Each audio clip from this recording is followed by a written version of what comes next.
This is Christine Strzepek and I am going to show you how to make scones, or scones depending on how you pronounce them. This is a heavy cream scone, so in here I have 3 cups of unbleached all-purpose flour, and to that we're going to add 2 full tablespoons of baking powder. Make sure that you level it off. And 1/3 cup of sugar, and we'll just stir that up,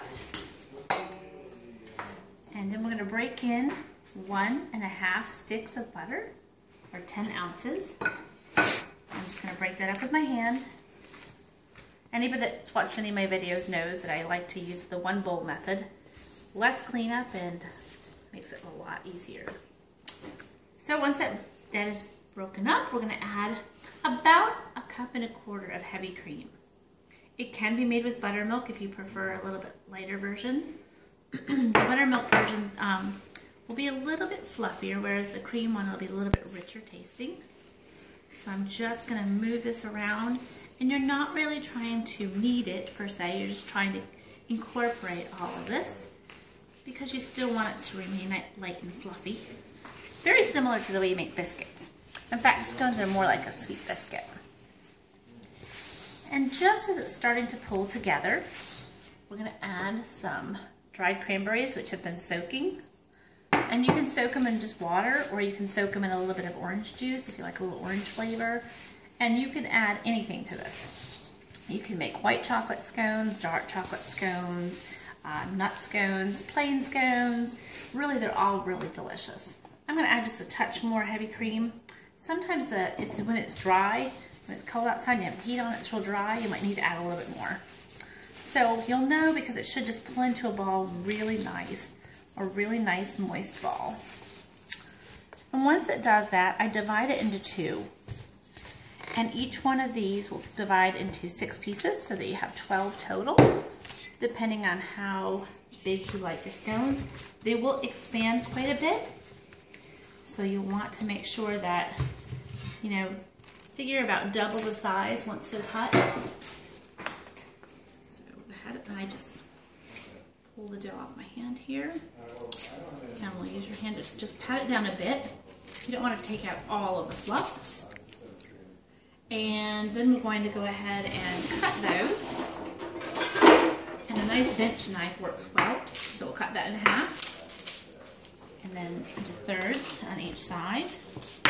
We end up with 6 pieces. And you want them roughly the same size so that they all bake at the same time and temperature. And then we'll just go ahead and separate them out. So as you can see, they should look like little triangles. And as they bake, they'll spread and puff up. To bake them, you're just going to put a 375-degree oven. Start watching them about the 20-minute mark. You should start to see a little bit of golden around the edges. They should start to come together when you press on them. There should not be any give. But I'll show you what that looks like when they come out of the oven. So these are ready to go into the oven. I'll put them on our pan. We'll put them in our 375-degree oven. And when we get back, I'll show you what that looks like. Hi, we're back. And I just took our scones out. And you can see they have a lovely golden color here. When you press on them, they're slightly firm. In here, I have about 1/4 cup of no pulp orange juice. And to that, we're going to add some powdered sugar and make a glaze for these. So I just sort of guesstimate. I mean, it's not that difficult. We want to have it just enough thickness that we can kind of drizzle over the top. So we'll start with a little bit of powdered sugar and just keep adding until we get to the consistency that we want.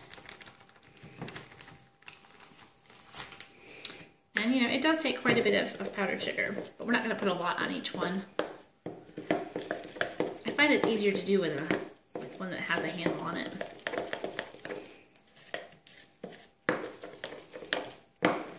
So about that thick, I mean not really, really thick. We're just going to come over while they're still warm and pour that on there so that it will adhere to each scone. If you don't like that, you can go ahead and just hit it with a little bit of powdered sugar, or of course you can leave them plain. But they're not very sweet, so that little extra bit of sweetness and a little bit of the orange flavor is real nice with the cranberries. So we'll do each one. And that will finish it off. And I'll show you what they look like on the inside. So there we go. And it's real hot, but I'll show you what they look like here. Nice bit of fluff. And you can see that nice golden cranberries in there. So there you go. I hope you make them. I hope you enjoy them. If you have any questions, always feel free to leave comments or send me an email. Again, my name is Christine Strzepek. I'm the owner of Cookies by the Dozen. Thanks for joining me. Happy baking.